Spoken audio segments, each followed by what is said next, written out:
This is my story about getting my grade. It was a beautiful day in September 2020. I was finishing up online school when my dad said, "Hey Megan." I replied with a yes. He said, "Amanda is coming over at 3:30. Okay, I said, and finished up my online field trip. After I was done with that, I took Thor and Brizzer to the bathroom. I went inside and ate lunch. Then I took a shower because my brother poured pickle juice on me. After that, I got dressed. I decided to wear a black shirt and a pair of blue shorts and shoes. Once I finished getting ready, they were here. It was Amanda from Rooted Gardens and Farms and her boyfriend who built the beds. She stopped her car on the other side of the street. I watched her hop out of her 3-row car and walk into her trunk. I could see happy green plants waiting for their new home. Excitement rushed through me. I went in the backyard and saw her coming in with a bag full of stuff I would need for gardening, like pruners, fertilizer, seeds, digging tools, and neem oil and BT oil, which is for killing the nasty pests that try to eat your fruits and veggies. Then I asked if I could help her. Then she asked me if I could help her. I said yes, so we walked into the front yard. She asked me if I wanted to bring in one of the big trays of plants. I tried and I could not, so I just carried fertilizer into the yard. We started planting the first bed. It was earth. Then we planted the next one, which was snow peas, fava beans, edamame, and carrot seeds. Next up was peppers and zucchini, then tomatoes. After that was broccoli, eggplant, and cauliflower, which Thor and Bruiser devoured later on. Those are my healthy pups. Last was kale, butter lettuce, Swiss chard, and beet seeds. A couple months later, we put in green beans. We just had to wait while everything grew. It felt like forever, but after lots of time and practice, I'm getting baskets full of food, and that is how I became the girl with the green backpack. The end. Thank you. Hi, my name is Ethan, and my memoir is called Getting Sent Home Back because of COVID. I remember it was like yesterday. It was a sunny day, and it felt like I was getting fried on a pan. It was March of 2020. I was tramping to the classroom to start the day. When all my classmates arrived, we jumped into morning meeting, and the teachers announced that we had to quarantine for a week or two, but it ended up being 1 year. Many people started getting sick with COVID, a deadly disease. That's why we had to quarantine. Hearing that made me think, how did the coronavirus even happen? The whole world is going into lockdown. The bad part is I couldn't see my friends, and I had to do online school. I didn't like learning online school, and I miss seeing my teachers and classmates in person. Online school felt different and not as much fun as being back in school in person. It didn't feel like being at school. I felt disappointed and sad, but I knew eventually this would be over. I kept that in my head, and that's what kept me going through quarantine. The end. Thank you. Hi, my name is Ava Grace. I am 10 years old, and this is my memoir I wrote. My first time doing gymnastics. I was at Dream Elite Gymnastics Academy. I was 6 years old. The year was 2017. A year or two ago from that day, I had quit gymnastics, but now I was starting it again. I was standing by the chairs, waiting for my class to start. A little while later, I saw my class lining up by the gym area. I quickly hopped into line. When we were out on the floor, I met my coach, Coach Brian. I also met the other girls in my class. Then we started warm-up. We did a few laps and easy stretches. While we were warming up, I realized I hadn't done gymnastics in a couple of years. I thought I might mess up and even worse, hurt myself. We finished warming up, and Coach Brian told us to do 4 rolls on the mat he had pulled up for us. I wasn't too worried about this because Forward rolls are an easy skill that I can do without getting hurt. We walked to a long, thin mat that looked like a giant slice of moldy cheese. I giggled a little bit. Coach Brian called it the cheese mat. We lined up behind it. The first girl in line did a pretty perfect forward roll. Then it was my turn. I knew how to do a forward roll. I stood there with my arms up, then hopped into a forward roll. I rolled down the mat like a golf ball. Then I stood up straight as a stick with my arms in the air. Good, said Coach Brian. Just point your toes, he said. A tiny smile grew across my face. I nodded and tried again. Perfect, Coach Brian said. At this moment, I knew that I was a better gymnast than I actually thought. I loved gymnastics and I meant it. I felt relieved that I finally found a sport that I enjoyed and loved. After that moment, I stopped being afraid and nervous and had fun. I had a lot of fun doing old tricks and learning new ones. After all the fun, I walked to the chair where my mom was sitting. Class was over. I was sad but still smiling, my face as bright as the sun. I had so much fun and that I remembered this moment from then on. A couple days later, my mom got a call from the gym that said I was too good for the class I had been taking, so they moved me to a more advanced class. I was getting better and better right from the start. The end. My name is Ben, and my memoir is about when I went on my first ATV ride. It was the middle of February, but it felt like a summer day at the beach. My family decided to take a road trip to Ensenada. After many boring activities and podcasts, we made it. On the third day, we made it to Las Cañatas. It was one of those places in my mind I have vague memories of that pester me. I saw a billboard in Spanish that said Las Cañatas Adrenaline, like it had giant roller coasters, except this time it was the pandemic. Would it be the same? No, it wasn't. There were only 3 activities you could do.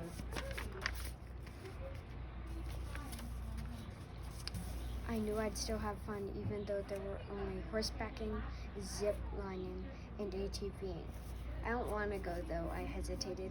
Come on, my dad told me. It'll be fun. You didn't bring your camera for nothing, my brother Daniel interrupted. You're right, I'll do it, I moaned, giving up. I observed the oasis-style park enclosed by rocky sand mountains. My dad had a long talk with the person selling tickets until my dad requested for me to get a helmet. I grabbed a cool red one, but in the corner of my eyes I saw them. 2 cool ATVs.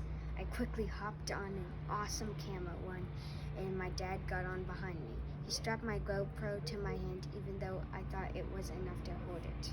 Are you ready? My dad said. Yeah, I worryingly said. Here we go, he told me as we blasted forward. Could we slow down? I begged. Sure, he answered, surprisingly easy. I'm testing what this thing can do. We powered up a hill, and it felt good. After many twists, turns, and hills, we finished it, and I wasn't afraid anymore. It was good to know that someday I'd come back prepared to ride on my own. The end. Hello, my name is Imogen, and my memoir is my first dentist appointment. I woke up on Saturday when a jolt in my stomach stopped me from getting up. Dentist, oh, dentist day, I mumbled. I could smell trouble in the air, which proved that today would be the worst day of my life. Try not to think about it, honey, my mom said as she woke me up. She had a grin on her face. I had a frown. Today is what I call the day of horrors. After that, I got dressed and showed my teeth to the mirror.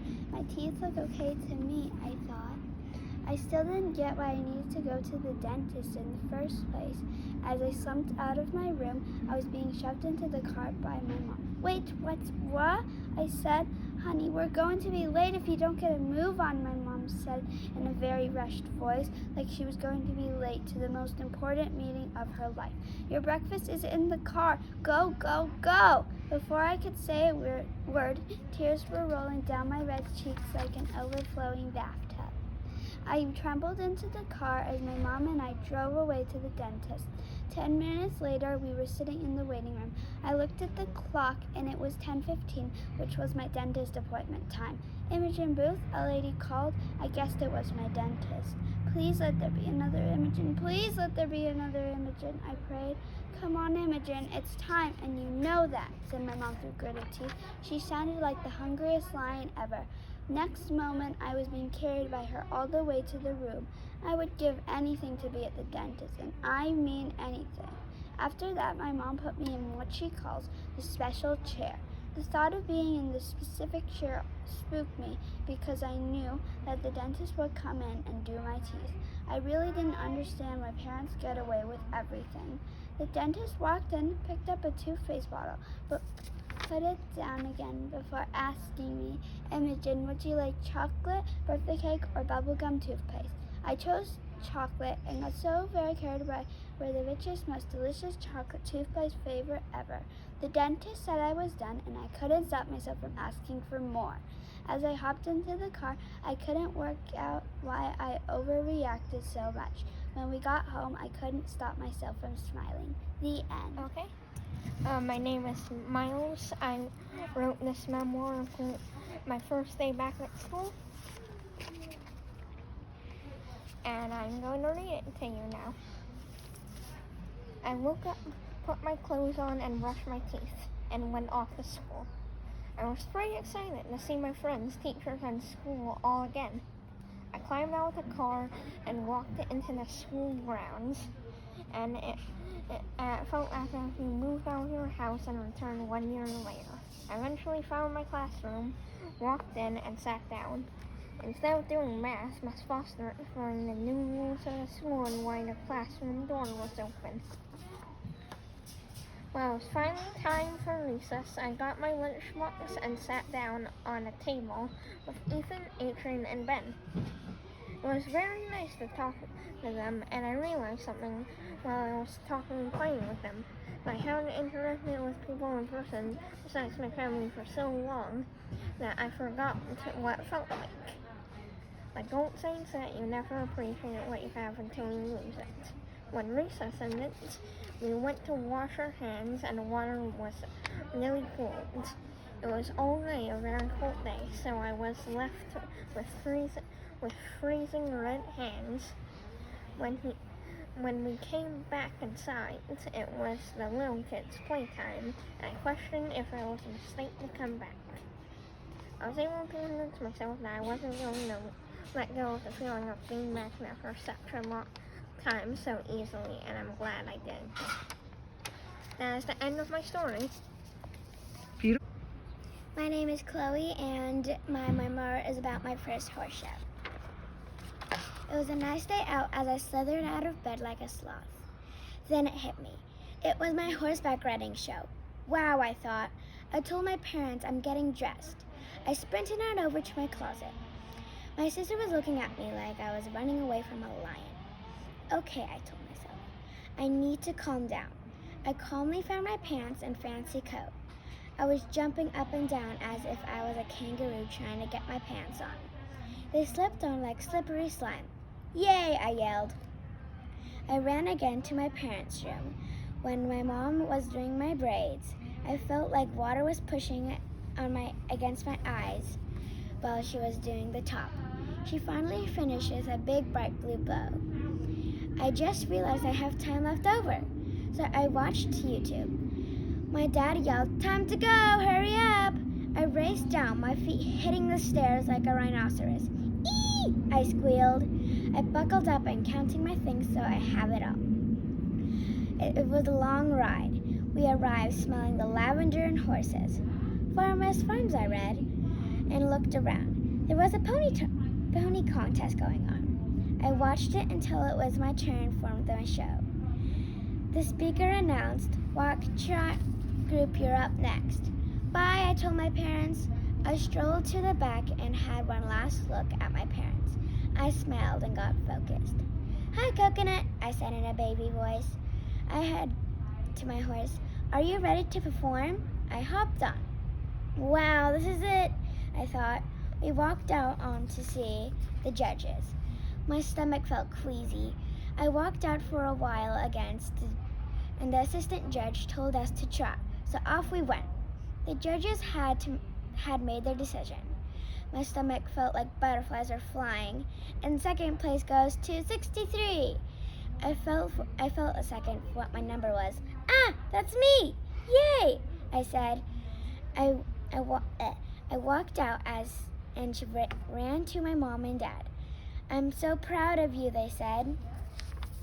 My sister looking at the toy. Can I have that? She said. Sure, I replied. We went to the snack booth and got a yummy cookie and told everyone else. Thank you for the end.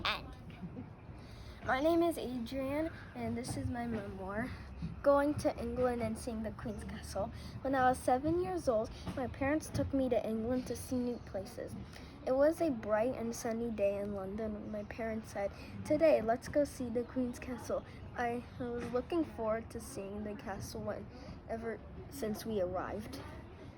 And I got so excited that I wanted to sprint like a cheetah to the elevator. When we got to the main floor, I ran to the exit I ran to the exit to get outside. Oh, I forgot to say that it gets pretty cold in London, even with the sun shining. I had to go back to get my jacket. My parents said that we have to cross a few streets and walk for a while, but soon we were there. I was very surprised that the castle was close to our hotel. When we got a little closer, I saw a lot of people taking pictures. There were so many people that it looked like they were all glued together. They were all looking at the castle. The castle was very shiny in the sun. My eyes burned like fire. All the gold made me think of the gold rush. It was very exquisite looking and very long. Maybe 1,000,000 donuts long. It was also surrounded by a large gate. There were guards standing still in front of the gate, and it was in the front of the entrance to the castle. They were all wearing a colorful red and black coat and black pants. On their heads, they were wearing a tall fuzzy hat that I found out was called a bearskin. I also found out that they wear it to look tall and more aggressive. The guards also have a long, balanced rifle in their hands. They stood very still without moving a muscle, even when people try to get their attention. They did not move or say anything. I wouldn't try to get in their way. I wouldn't even say hello because they looked so intimidating. I wonder what was inside the castle. Probably more guards. People are not allowed to go inside without special permission. This memory brings back the feeling of happiness because I had lots of fun visiting London, and I have never seen a castle before. I also didn't even know there were still kings and queens. One last thing I learned on our trip was the name of the castle. It was called Buckingham Palace.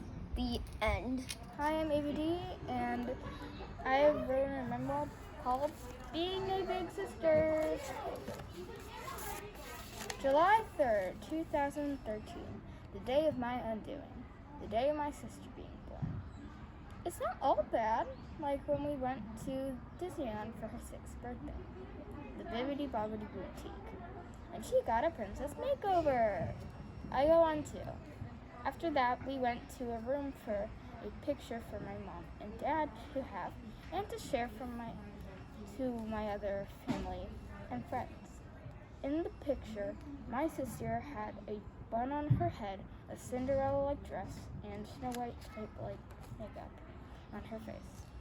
Mine was just makeup, and after that, we went to Candy Lane and got blue and pink cotton candy.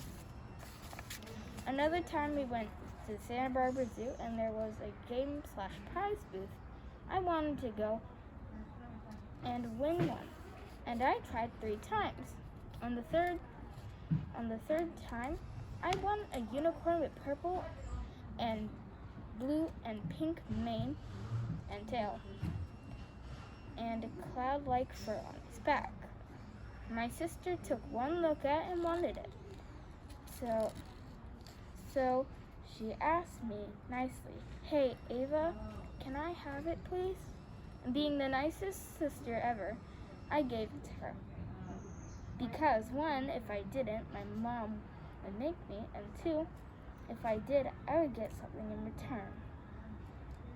So I did give it to her, and I got saltwater taffy in return.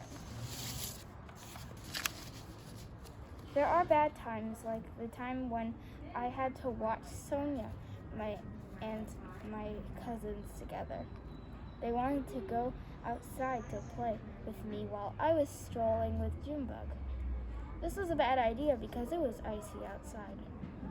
That day, I had to walk June to use the bathroom, and it was 6:30 in the morning, so I had my PJs on still.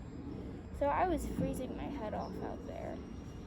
Meanwhile, in the house, my sister and my cousins wanted to go outside and play. So my cousin Fiona wanted to go so badly, she put on her winter clothes and tried to run outside to me. After that, there were lots of crying and more loud crying to someone who didn't let them go outside at 6:30 in the morning. Sonia, my little sister, can sometimes be very stubborn and won't listen to me, even if I'm trying to help her. Honestly, I love her, and if I lost her, my life would not be the same.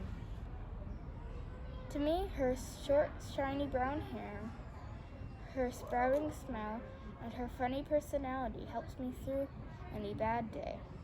That's my little sister and how she changed my life forever. Hello, my name is Sebastian, and this story is about how I got my dog. Okay, it was January 19th, 2021, and I had enough of COVID.